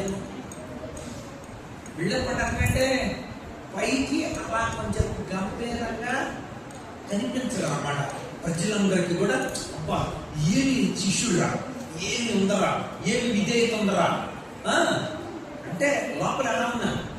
చాలాసార్లు మనం కూడా పైకి అలా గంభీరంగా కనబడతాం. వాళ్ళు తమ క్రియల వలన ఆయనను ఎరగమన్నట్టున్నాం అని రాశారు. తీర్పు పత్రిక 11వ అధ్యాయం 16వ వచనంలో పౌలు రాస్తూ వాళ్ళు అలా కనబడతారంటే దేవుని ఎరుగుతామని వాళ్ళు చెప్పుకుందరు. అంటే పరిగెత్తుకొని రావడం, మోకాళ్ళు పెట్టడం. అవుట్పుట్ ఏముందో తెలుసా, వ్యసన పడుచు దుఃఖపడుచు వెళ్ళిపోయిన. ఏం జరిగింది అక్కడ? ఇన్ని లక్షణాలు ఉన్నవాడు వ్యసన పడుచు దుఃఖపడుచు వెళ్ళిపోయాడంట. పరిగెత్తుకొని మోకాళ్ళు పెట్టినప్పుడు వ్యసన పడుచు దుఃఖపడుచు ఏం ఫెయిల్ అయింది. రైట్, చూద్దాం. మొట్టమొదటిది, అతడు యవనస్తుడు కదా. యవనస్తులకు ఉండే లక్షణాలు తన సంగతంతా చెప్పుకోవడం. యేసు ప్రభు ఆ యవనస్తుడితో అంటున్నాడు, నా గురించి మంచి అండర్స్టాండింగ్ ఉందా, నీకు మంచి అండర్స్టాండింగ్ ఉంది, నన్ను సద్బోధకుడు అని పిలుస్తున్నావు, వెరీ గుడ్. దేవుడు తప్ప ఎవడో లేడు సద్బోధకుడు, నేను ఒక్కడే సద్బోధకుడిని అని నువ్వు గ్రహించావా? గ్రహించి ఆ మాటలు చెప్తున్నావా? చాలా మంది మన పెళ్లిలో ఒక కుర్రాడు భలే పాట పాడుతున్నాడు, కొత్త పాట కూడా నేనే రాశానండి. భర్త అంటే తెలుసా, భర్త ధర్మం తెలుసా, భార్య అంటే తెలుసా, భార్య ధర్మం తెలుసా అని అసలు మామూలు కాదు. భార్య భర్తల గురించి రాసేది అసలు మామూలు పాట కాదు. అసలు అంత అయిన తర్వాత అడిగాను, పాట పాడి కిందకి వస్తుంది, తమ్ముడు నువ్వే రాశాడా? రాశానన్నా. నీ పెళ్ళేదా? అవునా. పిండముకున్నాడు భర్త గురించి భార్య గురించి ఎలా రాసుకున్నాడు? కథ హైపోతీస్, ఊహ, పరికల్పనలు, సోది పాడమంటారు. అందుచేత బాప్టిజం లేదు నీకు, రక్షణ లేదు నీకు, నా రక్షణ గురించి పాడపడేస్తాను. లోపల దేవుని ఆజ్ఞలు పాటించే మనసు లేదు నీకు, పరిగెత్తుకొని వచ్చేస్తాను నేను అనే కదా. చెప్పండి, ఏం పని చేయమంటే ఆ పని చేస్తానండి. నీ పనులు దేవుడికి ఇష్టమైనవి కాదు. ఎందుకంటే నువ్వు నిజంగా యవనస్తుడు అయితే నీ సంగతి దేవుడితో చెప్పేసుకో. అయ్యా యేసు ప్రభు అతనితో మాట్లాడుతున్నాడు. ఇంటరాక్షన్, డిస్కోర్స్ ఎంత డైరెక్ట్ ఉందో మనం చూద్దాం. యేసు ప్రభు అన్నాడు, నన్ను సద్బోధకుడు అన్నావు కదా, నీ నిజంగానే సద్బోధకుడిగా. నిజంగానే యేసు ప్రభు సద్బోధకుడే కాదా? నిజమే. యేసు ప్రభు నిజంగానే సద్బోధకుడు, నిజంగా సద్బోధకుడనే నిరూపించబడ్డాడు. యోహాను సువార్త 3:2. ఆ రోజుల్లో నికోదేము అని అనబడిన ఆయన అర్ధరాత్రి వచ్చాడు. ఎందుకని? ఆయన సద్బోధకుడిని ఎరిగి వచ్చి అంటాడు, బోధకుడా నువ్వు దేవుని దగ్గర నుండి వచ్చావు, నాకు అర్థమైంది. అందరూ నన్ను బోధకుడు అని అంటున్నారు, నువ్వు టాపర్వయ్యా, నువ్వు మంచి. నికోదేము అంటే పరిచర్యల్లో ఆ బోధించే బోధకుల్లో నెంబర్ 1 అనమాట. అరే నువ్వు అద్భుతమైన నాకంటే నేను చెప్తున్నాను, నువ్వు నిజంగా దేవుడి దగ్గర నుండి వచ్చినాడు అన్నాడు. రైట్? ఇక్కడ మనకు అర్థం కావాలి, ఆయన నిజంగానే సద్బోధకుడు అంటే బోధకుల చేత గుర్తింపబడిన సద్బోధకుడు. అంతేకాదు, ఆ రోజుల్లో పరిచర్యలని యూదులలో రద్దీలు ఉన్నారు. రద్దీలు బోధకులు. వాళ్ళు ఒక రోజు యేసు ప్రభు దగ్గరికి వచ్చి ఇలా చెప్పారు. ఏమని చెప్పారు తెలుసా? చదవండి, మత్తయి సువార్త 22:16. మత్తయి సువార్త 22:16. వాళ్ళు ఇలా చెప్పారు, బోధకుడా. వాళ్ళు కూడా ఇలా అంటున్నారు, నీవు సద్బోధకుడు ఉండి సత్యాన్ని సత్యంగా బోధిస్తున్నావని, ఎవరిని లక్ష్య పెట్టమని, మొహమాటం లేని వాడవని మేము ఎరుగుతున్నాం. ఇక్కడ చెప్తున్నారు, నీవు సత్యవంతుడు అయి ఉండి దేవుని మార్గమును సత్యముగా బోధిస్తున్నావని అన్నారు. అంటే నువ్వు సత్యవంతుడివి, నువ్వు బోధ పైనుండి దేవుడి దగ్గర నుండి చెప్పే బోధ అంటే నిజంగానే సత్యవంతుడు, నిజంగా ఆయన అద్భుతమైన బోధకుడు. నువ్వు నన్ను ఏమంటున్నావు? నిజమైన బోధకుడు వేయలేదు అన్నావు. మోకాళ్ళు పెట్టి అంటే నా గురించిన నాలెడ్జ్ ఉందన్నమాట. నా గురించిన నాలెడ్జ్ వెరీ గుడ్. అండర్స్టాండింగ్ ఉందా నీకు? అండర్స్టాండింగ్ ఉందా? ఇప్పుడు మనం చూడాలి, అతడు నిజంగా ఏమొస్తాడంటే జ్ఞానం ఉండాలి, అవగాహన కూడా ఉండాలి. అవగాహన కూడా ఉండాలి. ఏమైనా అవగాహన ఉండాలి? ఇదిగో సమస్తం ఎరిగినోడైన అని కదా. ఇప్పుడు అన్నాడు యేసు ప్రభావంతో, మరి దేవుణ్ణి ప్రేమించి వచ్చావు కదా, నన్ను ప్రేమించావన్నాను రుజువు ఆజ్ఞలే కదా అన్నాడు. ఆజ్ఞలే కదా. అండర్స్టాండింగ్ ఉండాలి కదా. చెప్పు ఇప్పుడు నువ్వు, నేను సద్బోధకుడు అనే జ్ఞానం ఉంది కరెక్టే, కానీ దేవుడు మాటల్ని మనం పాటించాలి. ఒక్కటి తప్పిపోయినా కూడా మనం తప్పిపోయి ఉంటామన్న అవగాహన ఉందా నీకు? చెప్పు నాకు. వెంటనే అన్నాడు, ఉందండి, ముందు అవగాహన ఉంది. అవగాహన ఉంటే సరిపోతుంది. అప్లికేషన్ ఉందని ఇది ఎడ్యుకేషన్ ఆబ్జెక్టివ్స్ అంటే విద్యాపరమైన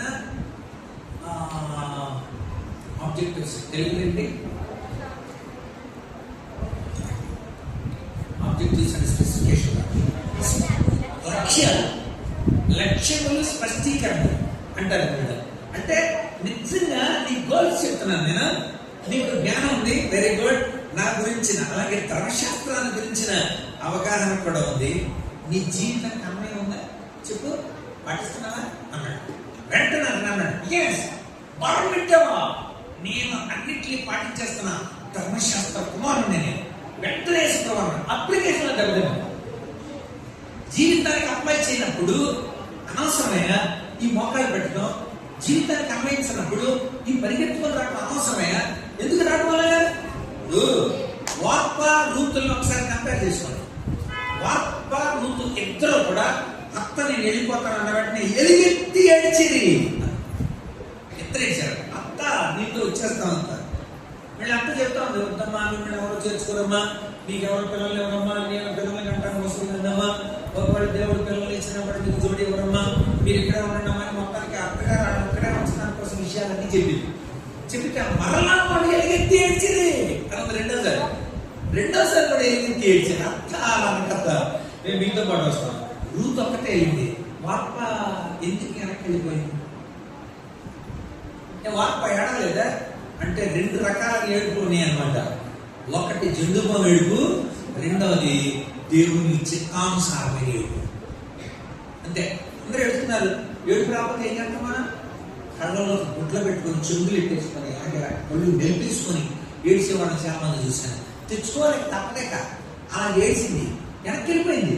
నిజమే, అదే దైవ చిత్తానుసారమైన మనసు రక్షణార్థమైన మారు మనసును కలుగుచి.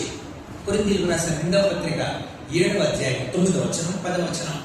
దైవ చిత్తానుసారమైన దుఃఖం. అయ్యా నువ్వు అలా చెప్పావు, తప్పైపోయిందయ్యా, నాది తప్పైపోయింది, నేను అలా చేయలేకపోతున్నా, నన్ను క్షమించేసయ్యా అని అన్నాడా యవనస్తుడు? అనలేదు. నాటకాలు ఆడుతున్నా అన్నమాట. నాటకాలు ఆడుతున్నట్లా పరిగెత్తుకుని వచ్చి మోకాళ్ళు పెట్టే యవనస్తుడు ఏం చేయలేదు. నీ సంగతి నాకు చెప్పుకోవాలి. అయ్యా నువ్వు చెప్పినట్టు నిజంగానే. ఎందుకని? యేసు ప్రభు అన్నాడు, నీకు ఒక్కటి కొద్దుగా ఉంది, ఇదిగో ఆ ఒక్క పని చేసే ఉంటే పరలోకానికి వచ్చేది, లోపలికి వచ్చేది, లోపలికి ఆ ఒక్క పంచి ఏంటో ఒక్క పని, ఒంటి మీద చాలా డబ్బు ఉంది, దాన్ని తీసి చెప్పేసాడు. వేసాడు. తన సంగతి అంతా చెప్పుకునేవాడు, చెప్పుకోలేదు. రెండవది, మేలేంటో కీడేంటో విచక్షణ కలిగినాడు.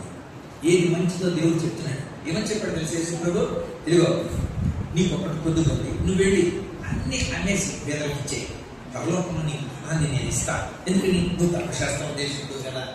మూడోది, నువ్వు వచ్చి నన్ను వెంబడించు, ఫాలో మీ. నువ్వు నా శిష్యుడు అవ్వగా, ఒకరు పెట్టిన శిష్యుడుగా మోకరించి నిత్య జీవానికి వారసుని కావాలి అని శిష్యుడు అడిగినట్టు అడిగావు కదా. Very good. మేలు కీడులను వివేచించే బుద్ధి ఉంది కానీ దగ్గర యేసు ప్రభు ఆ మాట అనగానే అతడు మిగులు ఆస్తి కలిగిన వాడు కనుక వ్యసనపడుచు దుఃఖపడుచు. ఫస్ట్ థింగ్ ఫెయిల్ అర్థమవుతుంది. యవనస్తుడిగా ఉన్నాడు కానీ యవన లక్షణాలని వినియోగించాలి.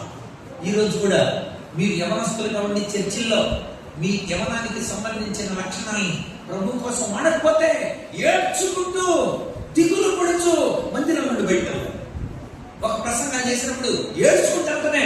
ఎందుకని? పశ్చాత్తాపడే మనసు నీకు లేదు, ఒప్పుకునే మనసు నీకు లేదు. అలా ఒప్పుకోగలిగితే ప్రతి ఒక్కరిని దేవుడు ఆశీర్వదించాడు. దావీదు తప్పు చేశాడు. తప్పు చేయటం తప్పు కాదు, తప్పును తప్పుగా ఒప్పుకోకపోవడం తప్పు. మనిషి జీవితాల్లో తప్పులు జరుగుతూ ఉంటాయి. ఒప్పేసుకున్నాడు, పట్టలు చించేసుకున్నాడు. నేను గోడ మీద తప్పు చేశాను, ఆయన తుడిచే ప్రభువా, తీసే ప్రభువా, నీ ఆత్మ నన్ను తీసేయక ప్రభువా, నన్ను కరుణించు ప్రభువా. కానీ నీళ్లతో తన పాపాన్ని ప్రభు దగ్గర ఒప్పుకున్నాడు. యవనస్తుడిగా తన లక్షణాన్ని ప్రభు దగ్గర కనపరచాలి. ఫెయిల్యూర్ అయినాక గుర్తుపెట్టుకోండి. ఇప్పుడు అర్థమవుతుంది, దట్ ఈస్ హిపోక్రసీ, వేషధారణ. రెండవ లక్షణం, అతడు ఒక అధికారి కదా.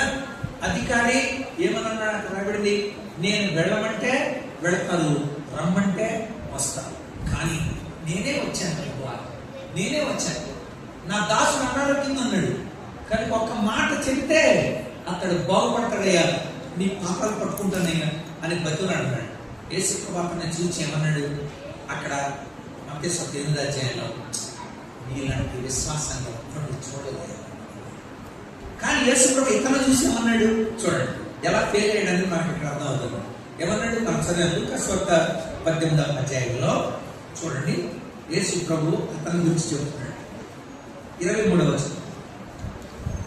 23, అతడు మిక్కిలి ధనవంతుడు కనుక ఈ మాటలు మిక్కిలి వ్యసనపరిచి అతను చూచి, ఆస్తి కలిగిన వారు దేవుని రాజ్యంలో ప్రవేశించుట ఎంతో దుర్లభము అని అన్నాడు. నువ్వు దేవుడి రాజ్యంలో ప్రవేశించలేవు, నువ్వు ప్రవేశించలేవని డైరెక్ట్ గా చెప్తున్నాడు. ఎందుకని? నువ్వు వచ్చింది మెప్పు కోసం, నువ్వు వచ్చింది గొప్ప కోసం. నువ్వు ఈ పనులు చేసేది, మోకాడు పెట్టేది, పరిగెత్తుకుని వచ్చేది. నేను ధర్మశాస్త్రోపదేశకుడిని, లేకపోతే నేను ఒక అధికారిని. అబ్బా, అధికారే ఎంత అద్భుతంగా. మరి యేసు ప్రభుని భోజనాన్ని పిలిచాడా ఒక అధికారి? పరిచయం సీముని భోజనాన్ని పిలిచాడు. పిలిచి యేసు ప్రభు సీమోన్తో అన్నాడు, సీమోను అసలు ఈ సంస్కారం తెలుసంటరా? సీమోను సంస్కారం తెలుసు అని అడిగాడు. నువ్వు మంచి బడాయి కోసం ప్రజలు నా ముందు పిలిచావు కదా. అబ్బా, యేసు ప్రభుని భోజనాన్ని పిలిచాను రా అని చెప్పుకోవడానికి వేషధారి. నీకు సంస్కారం లేదు కదా, నీకు గౌరవం తెలుసా? ఎవరైనా లోపలికి వచ్చినప్పుడు ఏం చేయాలి? కాళ్ళకి నీళ్ళు ఇవ్వలేదు, నువ్వు సరిగ్గా నీళ్ళు ఇచ్చావా? నీళ్ళు ఇచ్చింది, ఎవరు గొప్ప చెప్పు అని అడిగాడు. రెండోది, గుమ్మం దగ్గర ముద్దు పెట్టుకుని లోపలికి చేర్చుకుంటారు. నువ్వు ముద్దు పెట్టుకున్నావా? పడాయి గోరుడా. యేసు ప్రభుని నేను భోజనం తీసేదని అంటావా? వేషధారణతో బతుకుతావా? ఏమే నాకు నా పాతాలు ముద్దు పెట్టుకుంటున్నావు. నువ్వు లోపలికి వచ్చిన తర్వాత కూర్చోబెట్టి మనిషి ఏడుగా ఏం చేయాలి? నువ్వు అక్కడ అత్తర్ గుడ్డి లేకపోతే అక్కడ అభిషేక తైలం ఉంటుంది. అభిషేక తైలాన్ని పోసి ఆ విషయాలు ఏంటి అని అడగాల. అభిషేక తైలం పోసారంటారు. నాకు ఏం అత్తర్ గుడ్డి పోటీ నా పాదాలకు పోసింది. నువ్వు పడాయి కోసం చెప్తున్నావు, ఆమె భక్తు కోసం చేసింది. ఎవరు గొప్ప అని అడిగాడు. గుండె పగిలిపోయింది. కనుక నువ్వు అధికారం ఉండొచ్చు కాక, కనుక నీలో ఆ విశ్వాసాన్ని నేను చూడలేకపోయా. ఏసే చెప్తున్నాడు. ఇది రెండోది, ఆ అధికారి విశ్వాసంతో మారేదని అర్థం.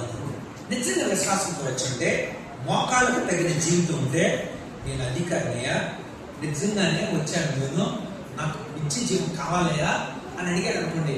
వెంటనే నిత్య జీవం ఇలా చెయ్యి అని చెప్పినప్పుడు, థ్యాంక్ యూ ప్రభా, నేను అలా చేస్తానని కాళ్ళ పాదాలకు నమస్కరించి వచ్చేస్తాను తన స్థితిని ఒప్పుకొని వెళ్ళాలి. లేదే అతడు వ్యసన పడుచు దుఃఖపడుచు వెళ్ళాడు. మూడవది, అతడు ధనవంతుడు యేసు ప్రభు ముందే చెప్పాడు, ధనాన్ని తీసి అన్నాడు. ఎందుకంటే ధనం ఉండాలి, మంచిదే. కానీ నేను చెప్పాను, ధనం అనేది ఒక good servant, at the same time bad master. అది నేను ఇక్కడ రావాలి, పెట్రోల్ కావాలి, బస్సు ఛార్జీలు కావాలి, డబ్బు కావాలి. అది మనకి సేవకుడుగా కావాలి. మనకి సేవ చేయాలి. డబ్బు నీ నెత్తికెక్కి తొక్కకూడదు. డబ్బు పాదాల కింద ఉండాలి, తల నెత్తిపై ఉన్నవాడు. ఆడికి నెత్తిపై ఉంది. అందుకనే అతడు మిగుల ఆస్తి గలవాడు కనుక ముఖము చిన్నబుచ్చుకొని దుఃఖపడుచు వెళ్ళిపోయాడు. జ్ఞానం ఉంది, అవగాహన ఉంది, జీవితానికి అన్వయం లేదు. వచ్చే సంపద ముందు మోకాలు పెట్టేస్తేనే సరిపోయిందా? నిత్యజీవం కావాలండి నాకు అని అడిగితే సరిపోయింది. చాలా మంది అడుగుతుంటారు, అన్నయ్య మంచి ప్రసంగం చేయాలయ్యా, అబ్బా మంచి ప్రసంగం చేయాలి. మేము మంచి ప్రసంగమే చేస్తాం, కానీ మీ తిత్తిలో మంచి ద్రాక్షారసం పోస్తే తిత్తి పగులుద్ది. ఎందుకో తెలుసా? తిత్తి పాత తిత్తి రక్షింపబడలా, బాప్తిసం పొందలా, దేవునికి అనుకూలంగా ఈ తిత్తి లేదు. సమరణక్కడ మాట యేసు ప్రభు ఎందుకు చెప్పాడు అర్థమవుతుంది. మత్తయి సువార్త 9వ అధ్యాయం 16వ వచనం. పాత బట్టకు కొత్త బట్ట మాసిక ఎవడవాడు. పాత బట్ట కొత్త బట్ట మాసిక ఏమవుతుంది? మాసిక బట్టను వెలుగుపరుస్తుంది, చిరుగు ఇంకా పెద్దది. అంతే కదా, అది మాసిపోతే కనుక ఇది కొత్త బట్ట కనుక దాన్ని ఏం చేస్తుంటారు? పిగిలిపోతా ఉంటుంది కదా. అలాగే కనుక మీరేం చేస్తున్నారు? మాసిన బట్టలతో ఉన్నారు, కొత్త పద్ధతులు పాటిస్తున్నారు. అంటే అర్థమైందా మీకు? బట్టలు మాసిపోయిన సాంప్రదాయాలని, అంటే మా ఇంటి పక్క కూడా బైబిల్తో దిష్టి తీరుతుంది. నీకు అర్థమైందా? బైబిల్తో దిష్టి తీరిందంటే ఆ పాత బట్టలు వదల కొత్త మాసిక అన్నమాట. కొత్త మాసిక తండ్రి యొక్క కుమారుని యొక్క పరిశుద్ధాత్మ నామంలో అంటాం అన్నమాట. మళ్ళీ అసలు మన సాంప్రదాయ క్రైస్తవ సాంప్రదాయంలోనే లేదు అసలు తాళి అనేది. కానీ ఆ తాళికి కూడా మళ్ళీ తండ్రి యొక్క కుమారుని యొక్క పరిశుద్ధాత్మ నామం పసుపు రాసి, తండ్రి యొక్క కుమారుని యొక్క పరిశుద్ధాత్మ నామం బొందేయడం అన్నమాట. అంటే మీకు అర్థమైంది. అందుకే చాలా సార్లు మన జీవితాలలో పాత తిత్తులలో కొత్త ద్రాక్షరసం పొయ్యాలని అనుకుంటామంట. దండయాత్ర చేస్తున్నా ఒక ఇంటి ముందు గుమ్మడికాయ కనపడి ఇక్కడ అని ఆగిపోయాను. ఎందుకు ఆగిపోయానంటే ఆ విశ్వాసాన్ని బట్టి గుమ్మడికాయలు తప్పుకుంటారు. కానీ ఆ ఇంటి ముందు ఆ గుమ్మడికాయ మీద సిలువు గుర్తేసి యేసు రక్తం చెయ్యని రాసు.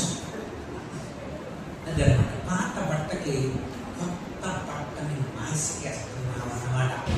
పాత తిత్తులో తిత్తే పాతే కొత్త వసతి కావాలట. తిత్తి పగులుద్ది, బట్ట చిరుగుద్ది అన్నాడు. బట్ట చిరుగుద్ది, తిత్తి పగులుద్ది. మనమే పచ్చి చర్మపు తిత్తులు. అందుకని దేవుడు అన్నాడు, ఏమయ్యా నువ్వు ధర్మశాస్త్రోపదేశకుడు అని చెప్పుకున్నావు. ధర్మశాస్త్రాలు చెప్తున్న వాళ్ళు తమ జీవితాన్ని అన్వయించుకుంటున్నారా? వాళ్ళు ముచ్చట్ల వైపుకు తిరిగి ముచ్చట్ల కనుక ముచ్చట్లు కావాలి మనకే. కనుక యవనస్తుడు 4 కోణాలలో ఫెయిల్ అయ్యాడు. మనకు అర్థమవుతుంది. ఒక వేషధారిగా నిలిచాడు. యేసు ప్రభు అతన్ని చూచి చెప్పాడు, ఇదిగో నన్ను వెంబడించు అంటే నువ్వు చేయాల్సింది. విడిచిపెట్టాల్సినవి విడిచిపెట్టకపోతే రావాల్సిన ఫలితాలు రావు. అందుచేత అతడు యవనస్తుడు, ఆ విషయంలో మనం తప్పైతే తెలుసుకున్నాం.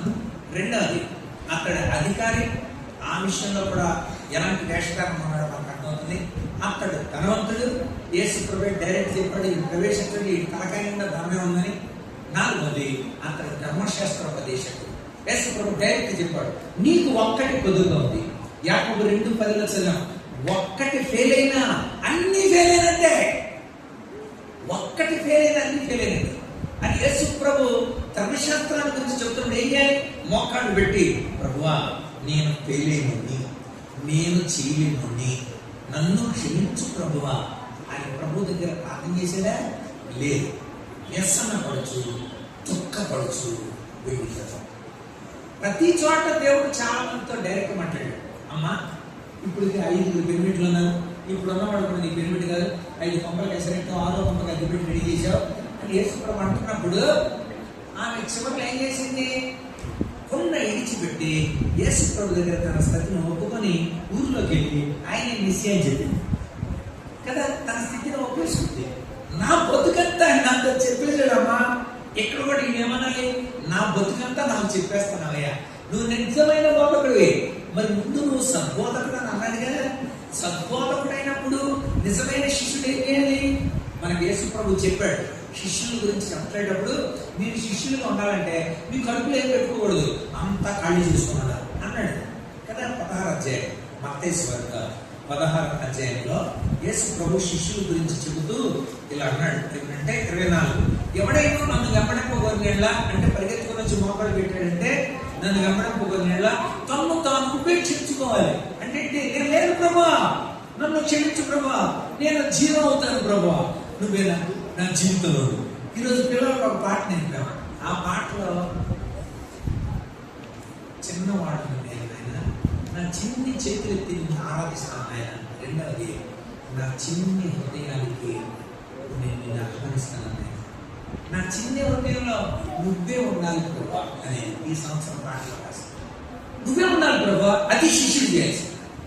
నా చిన్ని హృదయంలో నువ్వు ఉండాలి, నేను కోరుకుంటాను అనాలి. ఎందుకు వ్యసనం కోసం వెళ్ళిపోయాడు?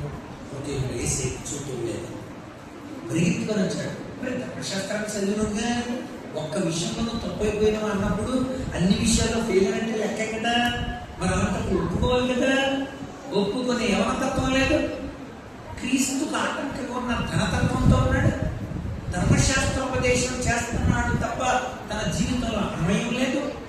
ఒక అధికారిగా పరిగెత్తుకొని వచ్చినట్లుగా ప్రజలందరి ముందు అధికారిగా అయినా మోకాళ్ళు పెట్టాలన్న వేషధారణ జీవితం. ఇది చదువుతున్నప్పుడు అనిపించింది నిత్య జీవం కావాలన్నాడు. ఒక్క రెఫరెన్స్ చెప్పి ప్రార్థన చేస్తాను. మీరంతా వాచ్యం చూసుకుంటున్నారా? రోమిలకు రాసిన పత్రిక 2వ అధ్యాయం ఈ మాటతో మనం గురించుకున్నాం. రోమా పత్రిక. అందుచేత దేవుడి దగ్గర నాటకాలు వేయకూడదు, దేవుడి దగ్గర వేషధారకంగా బతకకూడదు. దేవుడి దగ్గర దేవుడు ఆయన అన్న సంగతి మనం తెలుసుకొని ఉండాలి. నిత్య జీవం పొందాలంటే ఇక్కడ 2వ అధ్యాయం అంతా జీపీసీ అండి. జీపీసీ అంటే ఏంటో తెలుసా? God's penal code. అంటే మనం తప్పు చేసాం అనుకోండి, ఇదిగో ఐపీసీ ఉంటుంది, Indian penal code. Indian penal code 210 ప్రకారం మీరు తప్పు చేసాం కనుక అని చెప్తుంటారు. ఇక్కడ ఇది జీపీసీ, గాడ్స్ పీనల్ కోడ్ చెప్తున్నాడు. ఏమని చెప్తున్నాడు అప్పుడు చెప్తాను చూడండి. 2-3 విషయాలు. 4వ వచనం, దేవుని అనుగ్రహం మారు మనసు పొందడానికి నిన్ను ప్రేరేపిస్తుంటే, అంటే దేవుడు చెప్పే మాటలు నీ మనసు మార్చుకోరా, నీ స్థితి ఒప్పుకోరా. నువ్వు ధనవంతులను పెద్ద బడాయి కొట్టుకోవడానికి వచ్చావు, నువ్వు ఒప్పుకో, నీ ధనాన్ని పెట్టి పర్వాలేదు రాజ్యంలో వేసుకుని చెప్పినట్టు వదిలేసి అవి బెదలకించేసి దేవుడు నీకు ధనం ఇస్తాను అన్నట్ట అని మనసు మార్చుకోరా అని చెబుతుంటే నిన్ను ప్రేరేపిస్తుందని ఎదుక ఆయన అనుగ్రహైశ్వర్యాన్ని, ఆయన సహనాన్ని, ఆయన దీర్ఘశాంతాన్ని నువ్వు ధృవీకరిస్తావంటరా. అంటే బతుకు మార్చడానికి యేసు ప్రభు వస్తే పడాయి పట్టుబడు. ఒక చిన్న ఉదాహరణ చెబుతాడు, మీకు బాగా అర్థం. ఒక వ్యక్తి గుమ్మం దగ్గరికి వచ్చాడు, అంత దూరంలో ఉన్నాడు, గుమ్మం దగ్గర నిలబడ్డాడు. ఆయన చూసిన వెంటనే ఈయన పెద్ద అంటే పెద్ద ధనవంతుగా అనిపించుకోవాలని ఆ పక్కనే ఉన్న టెలిఫోన్ ఇలా తీసి ఏంటి సంగతులు ఆడు వినాలని. మన గుంటూరు 6 లక్షల విషయం ఏమైంది, అక్కడ ఆయన ఉంటారు, ఆయన కలుసుకోసారి ఓకేనా. అనకాపల్లి విషయం ఏమైంది సార్ అన్నాడు మా కుమారుడు. కన్నడ లావాదేవీలు మాట్లాడాలి. అమరావతి సంగతి ఏమైంది, అది 10 లక్షలు ఓకేనా. ఆయన ఇంకా కొంచెం ముందుకు వచ్చాడు. 2 నిమిషాలు సార్, ఒక్క మాట సార్ నన్ను చెప్పండి. అవే లావాదేవీలు ఏమైంది, సికింద్రాబాద్ సంగతి ఏంటి, సికింద్రాబాద్ 9 లక్షల సంగతి ఏంటి, ఇలా మాట్లాడుతున్నాడు. ఆయన ఈసారి 3సారి ముందుకు వచ్చి సార్ మీ టెలిఫోన్ వాడేది చేయడానికి వచ్చాను అన్నాడు. అర్థమైందా, వచ్చింది టెలిఫోన్ ఆపరేటర్. టెలిఫోన్ వాడేది, టెలిఫోన్ బాగు చేయడానికి వచ్చి సార్ ఒక మాట అంటే ఆడి ముందు 9 లక్షల్లో ఇది ఎప్పుడు వాడైంది వాడైందని ఆడికి తెలుసు. మరి ఈ బడాయి మాట్లాడుతున్నాడు ఏమనుకుంటాడో ఆలోచించాలి. మీరు ఆలోచించండి ఒకసారి. అసీని బాగు చేయడానికి యేసుప్రభుతే, యేసుప్రభు ముందు నేను అన్నీ చేస్తున్నాను ప్రభువా, నేను నాకు అన్ని లక్షణాలు ఉన్నాయి ప్రభువా అని అంటే నాటకాలు ఆడదు. దేవుని ఒప్పుకోవాలి. ఇక్కడ చెప్తారు చూడండి. కనుక దేవుని సహనాన్ని, దేవుని దీర్ఘశాంతాన్ని, దేవుని నువ్వు తృణీకరిస్తావా, ఈ తృణీకరించిన దాన్ని బట్టే నేను నిన్ను శిక్షిస్తా అంతే. దేవుడు చెప్తుంది direct. It's called GPC, God's penal. రేపు నిన్ను అడుగుతాడు, నీకు వర్తమానం చెప్పావా, నువ్వు లోబడ్డావా, నువ్వు బైబిల్ తీసి చూసావా, రాసుకున్నావా, దేవుని ఇష్టపడి నీ జీవితంలో ప్రభువా నిజమే నేను చేస్తున్నది తప్పే ఒప్పుకున్నావా. ఇంకా అడగాడు చూడండి, నీ కాఠిన్యం మార్పు పొందని నీ హృదయం అనుసరించి ఉగ్రత దినమందు, దేవుని న్యాయమైన తీర్పు బయలుపరచ దినమందు నీకు నీవే ఉగ్రతను సమకూర్చుకుంటున్నావు. స్వయంకృతాపరాధం ఇది, నువ్వు చేసే తప్పిది, దీనికి శిక్ష నువ్వు అనుభవిస్తావు ఖచ్చితంగా. చూడండి ఇక్కడ రాయబడిన ఇంకొక మాట 7వ వచనం చూడండి. సక్రియను ఓపికగా చేయించు, మహిమను ఘనతను అక్షయతను వెతుకు వారికి నిత్య జీవనం కలుగు. అంతే. నువ్వేమడిగారు నాన్న వచ్చినప్పుడు, ఏమడిగారు, నిత్య జీవనం అడగడానికి ఏం చేయాలి యేసు ప్రభు చెప్పాడు. ఒక మంచి పంచి అవన్నీ వెలకించి నువ్వు నన్ను వెంబడించు, దీన్ని మించిన మంచిది తీసేయాల్సింది తీసే, చెయ్యాల్సింది చెయ్యి, అది మంచిది. ఇక్కడ అదే సక్రియలు చేసేవాళ్ళు 2, ఘనత మహిమ కోరుకునేవాడు ఎవడైతే ఉంటాడో వాడు తెచ్చి చెబుతాడు. రాత్రి గుర్తుపెట్టు, యవనస్తుడు నిత్య జీవాన్ని పొందలేకపోయాడు. ఇక్కడున్న యవనస్తులు, ఇక్కడున్న ధనవంతులు, ఇక్కడున్న అధికారులు, ఇక్కడ ఉన్న ధర్మశాస్త్రాన్ని బాగా ఎరిగాను అనుకున్నవాళ్ళు, ఈ 4 లక్షణాలు ఉన్నవాళ్ళు ఈ రాత్రి మందిరంలో ఉండడమే గొప్పతనం కాదు, ఇన్ని సంవత్సరాలు నేను ఉన్నాను అని చెప్పుకోవడం కాదు. ధర్మశాస్త్రోపదేశకుని ఆ వ్యక్తిని, అతనిలో ఉన్న ఆ యవన లక్షణం, నాటకం అని అర్థమవుతుంది. అతనిలో ఉన్న ధనాన్ని బట్టి అతను నడుస్తున్నాడని అర్థమవుతుంది. అతను ధర్మశాస్త్ర ప్రకారం పాటించగలిగిన అర్థమవుతుంది. అతను అధికారిగా ఉండి అందరం ఉండి గొప్ప కోసం, మెప్పు కోసం, ఆకర్షణీయమైన పైకి పడాయి కోసం మోకాళ్ళు పెట్టేటప్పుడు అర్థమే. వేసే చూసి చెప్తున్నప్పుడు ఒప్పుకోండి, దేవుడికి బలపరచబడండి. అవి ఒప్పుకున్న వాళ్ళందరూ కూడా, సక్రియ చేసిన వాళ్ళందరూ కూడా, మహిమను కోరుకున్న వాళ్ళందరూ కూడా నిత్య జీవాంతమైన దేవుని శక్తిని పొందారు. మనం అలా ఉండడానికి పరిశుద్ధ మనందరినీ సిద్ధపరచును గాక. బలపరచము ప్రార్థిస్తాం. చిన్న మాట ప్రార్థిస్తాం. ప్రేమ కలిగిన తండ్రి, నీ నామం పెట్టుకుంటున్నాను. మా జీవితాల్లో ఏ రీతిగా నీ ఎదురు ఉన్నాయో మేము లేఖనాల ద్వారా చూసుకోవడానికి మాకు ఇచ్చిన మంచి అవకాశం పెట్టుకున్నాను ప్రభా. యవనస్తుని జీవితంలో మా జీవితం ఉండకుండా చక్రీలా ఒప్పుకొని, సమరయ స్త్రీలాగా ఒప్పుకొని, తప్పిపోయిన కుమారుడిలాగా ఒప్పుకొని, మా జీవితాలను బాగు చేయడానికి వచ్చిన నిన్ను గౌరవించి నీవు చెప్పినట్లు నడిచే విధంగా ఉండడానికి కృపదయచి ప్రతి మాట ఫలింప చేయండి. యేసయ్య నామములో ప్రార్థిస్తున్నాం తండ్రి.